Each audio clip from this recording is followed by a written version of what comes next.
talk a lot always about competition. And with this team being so veteran and having so many multi-year starters back, how do you manufacture that from top to bottom? I think it's being manufactured by talent acquisition. I do. Look, if there is no competition, I think you have a legitimate problem on your team. Your team will never be great unless you have competition across the board. And a lot of times, people say winning fixes everything. Competition fixes everything first that leads to winning. So I think it's manufacturing itself, and I think people are also looking in the mirror and challenging themselves to truly be the best they can be. And one of the biggest things is guys understand, how do you prepare, right? Because being tough is more than just kind of throwing it in there and making a physical tackle or making a really strong block. Being tough is being able to shut off your TV and putting your head down to sleep at 9:30.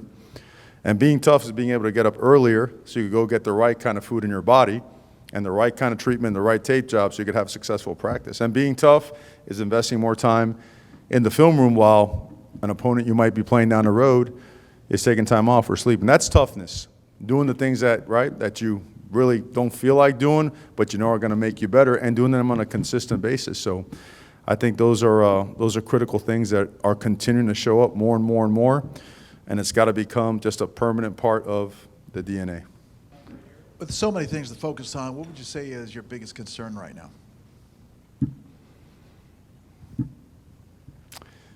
Concern is a strong word. I don't.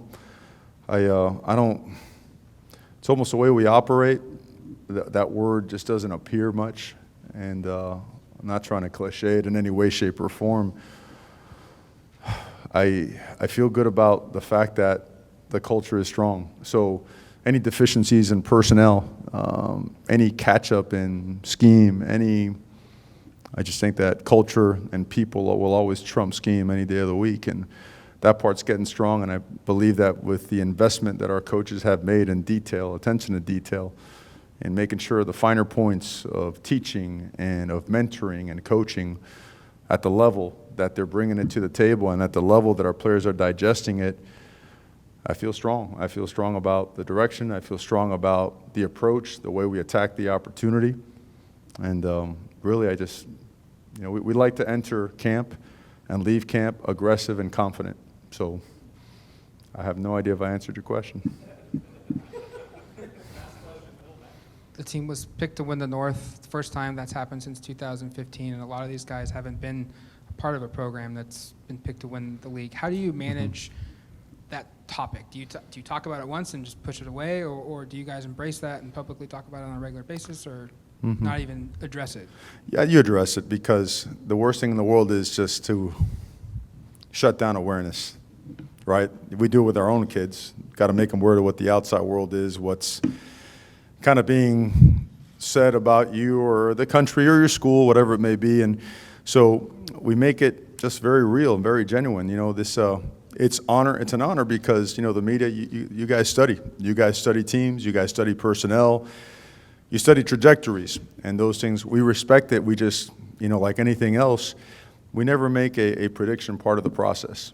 And we all know, I think we've all learned, the good way and the hard way, that when we're really dialed in and focused on what we have to do, we can be a pretty good football team. When we don't, we could go sideways. So the last part of that lesson was learned in year one, and going into year two, I think the additional members of the leadership council, just the bludgeoning of culture that transpires here on a daily basis, and the creating this just genuine, real deal relationship of no punches pulled, no holds barred, no manipulation of the facts. I think we're able to talk straight up and never have any issue or confusion or anything cloudy on what the reality is. We have miles to go to where we want to get to, and we got a lot of work to do to get there.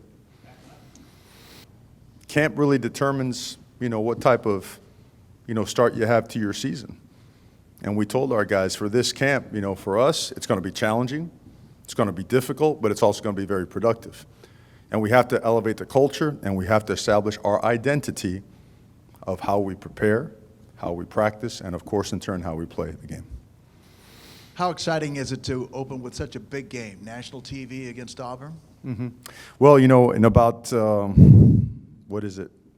about 10 days out, the focus will turn completely to Auburn. I mean, we all know it's an incredible opportunity anytime you have a chance to play one of the best teams in the country on a big stage. But we also know that you can't skip step 1, 2, and 3, which is camp, which is Oregon, looking at Oregon in the mirror, looking at our faults, things we have to get better at, and making sure that we improve upon those things. And then after that, then we'll get dialed in on our first opponent, all the respect in the world for them, and certainly we recognize the great opportunity that we have.